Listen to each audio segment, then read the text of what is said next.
Hi, welcome back to my channel. Rainbow here, rainbow there, rainbow everywhere. All different kinds of rainbows, but hey, um, I wasn't feeling too good. So kind of been trying to feel better so I can like make a video because, I like reaching out and I like, talking to people.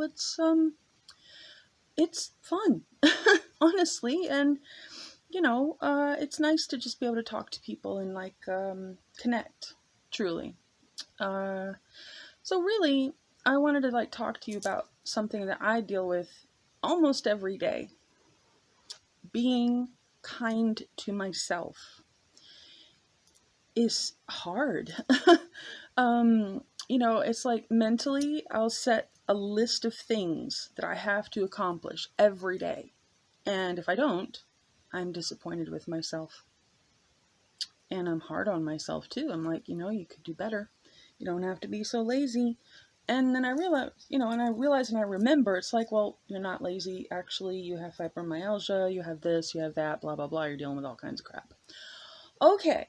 So, one of the things I'd like to ask you to do is to be nicer to yourself if you're not being that way. Because I do believe that we are our own worst critics. I mean, there's nobody that can tears us apart better than ourselves.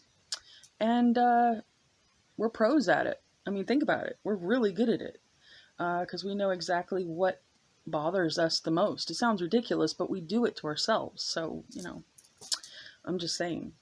Like, take a minute, breathe, and maybe give yourself a more realistic list. And excuse me, but my God, there's a hair stuck somewhere on my face and it just will not stop. It itches. Oh my gosh. And I can see it kind of out of the corner of my eye. So if you see me doing this occasionally, it's because I think I've got it. And when I actually do, I will show you. If I don't, well, I just can't catch it.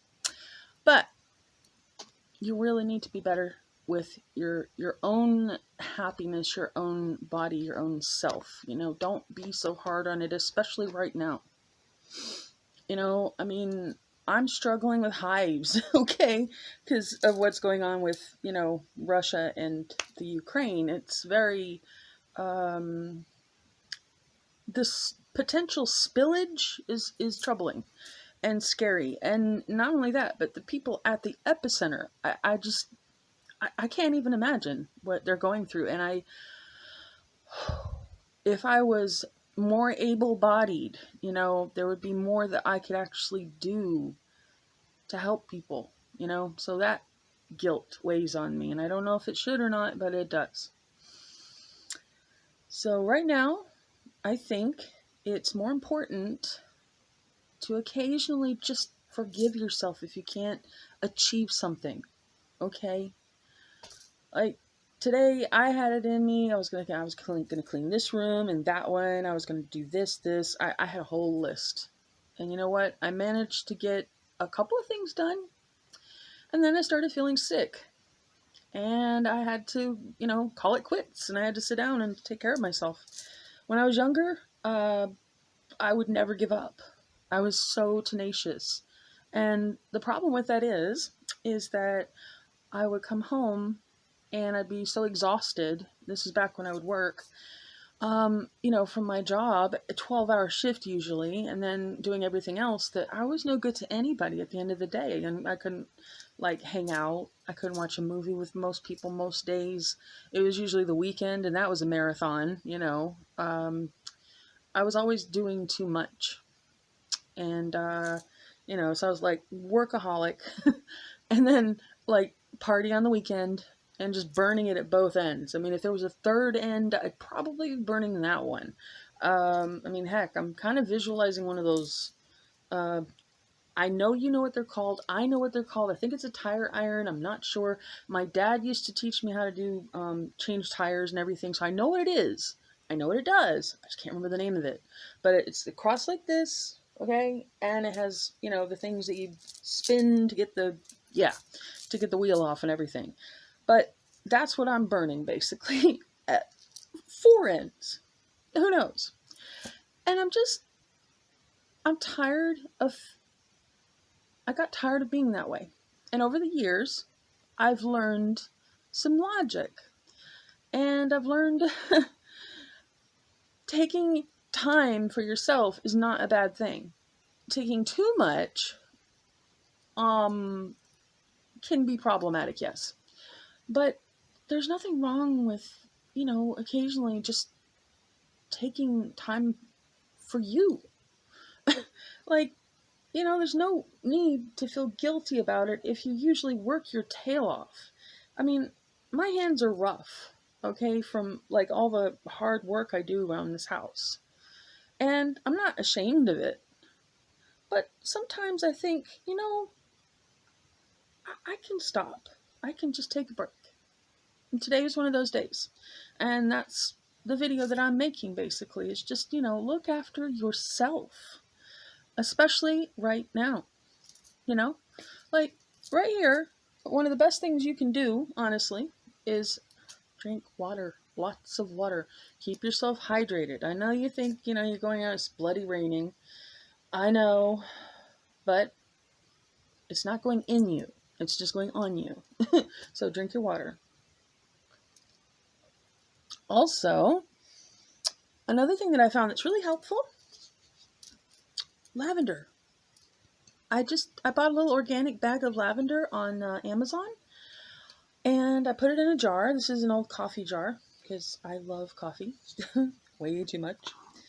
And every now and then I take the lid off, and if the smell has kind of died down a little bit, which it does take a long time for that. I don't really have to do it right now, but if you really want to, you can take a couple little tiny buds out, right? Just a couple. You don't even need that many. Which I'm sure is how they found out the properties to begin with. Just like one little tiny bud, and just like literally like rub it around your finger or your palm, like you take it in your palm like that, and then just rub it around. The smell is so calming and nice and fresh. And I can't tell you enough how much it helps with moods. Because unfortunately, I have borderline personality disorder. And it comes from years and years of, ill treatment, blah, blah, blah. I don't want to go into it. But, I have had to learn how to cope. And having this, sorry, that's my asthma, excuse me. Having this makes you more emotional, and you will take what people say and the body cues they give you, and sometimes you get them wrong, really wrong. And so, you have to gain a certain self-awareness, and it takes a lot of time and willpower. You have to really want to do it. And you're going to fail a lot. But I've always defined my life, and I always tell people this, define your life by how many times you get up and how many different ways you try. Just keep doing it. Keep trying. Dogged determination and just tenacious will get you very, very far in this world. Trust me on that. Okay? Just remember, dogged determination and tenacious will keep you going in life. And laughter. I swear, those three things right there have kept me sane, happy, and just motivated. And if I can stay motivated with all the stuff I have to deal with, health-wise, if you don't have to deal with all that stuff, you have an advantage. And so you have a lot of things that you can do in this world, and I think that's really cool. So yeah, if you can do, as they say, right? So if you can do something good in this world and you're able to, then do it. Find that motivation. It's great. I'm telling you. It's really funny. But I've only just recently started to do the self-care, self-love thing, because for the longest time I used to just beat myself up about it and just be like, no, you're just being lazy. But I wasn't, And it's all perception. Life is very much perception, how you see things. And I don't know. I hope that you can listen to my rambling and find some wisdom in there, or truth, because one thing I know is that the world is a lot smaller than people think it is. The internet is way smaller than that. People are very investigative and curious, just like I am, so they're going to look things up and find out. And four, I suck at remembering things, so lying is just not in me. So, I might get some dates wrong, but that's just because I have bad memory. But, what I'm telling you is absolutely a truth that I have found out and, probably learned through many, many, many trials. So if you're, younger than me and you can learn something from what I'm telling you, cool. I don't want any credit. I don't care. I just want to make people's lives a little bit easier, or maybe like prevent them from having to feel like the same pain I did. I don't know. I mean, even though I know also it's like you have to experience those things to become stronger, but you don't have to experience every single, like branch as you're falling. Like, a little wisdom helps. And I'll finish this on a little story that I remember from when I was in the military. Uh, I was at Lackland Air Force Base, and I was what they called a chapel rope. It just means that you have this little rope here. And I was the first one that they had on the base that was considered like, pagan, heathen sort. I am not a mainstream follower of faith. I have my own faith, and, I generally don't bring it up too much, but it's pertinent. So I went to the church. There was the main church. It's where all the new people show up, all the new flights, the rainbow flights come in. And oh my gosh, you look at them, and if you can like put yourself in their position, it's like, oh my gosh, ooh, I remember this day. And you really do. And I also remember that feeling of like, well, I'm not of a regular faith. How do I speak up but don't get yelled at kind of feeling? So, I tried to be there to help and answer the questions that I had that maybe they might be formulating without them having to feel as much fear, And so what I would do is I was not afraid. I've never been afraid to approach groups of people or to speak in front of people. I'm not afraid, honestly.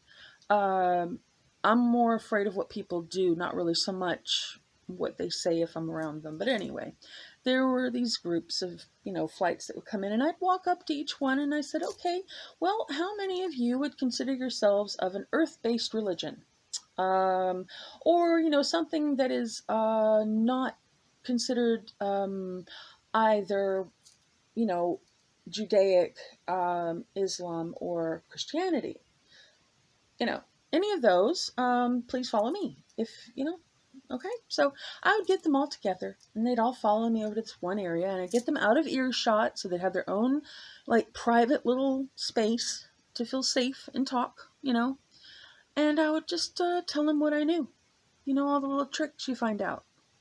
And it was, I don't know, I just felt like their big sister, you know?